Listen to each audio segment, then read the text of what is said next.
లోకము పుట్టినది మొదలుకొని మీ కొరకు సిద్ధపరచబడ రాజ్యమును స్వతంత్రించుకోండి.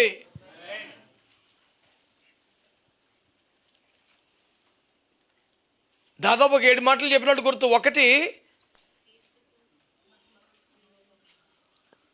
దేన శరీరం పోయి మహిమ శరీరం వస్తుంది, కూడా క్రీస్తుకు సమరూపమైన స్థాయిలో వస్తుంది. రెండవది పెండ్లి కుమార్తె స్థానం. మూడవది 1000 ఏండ్ల పరిపాలన సౌభాగ్యం. 4వది నిత్య మహిమ గృహం.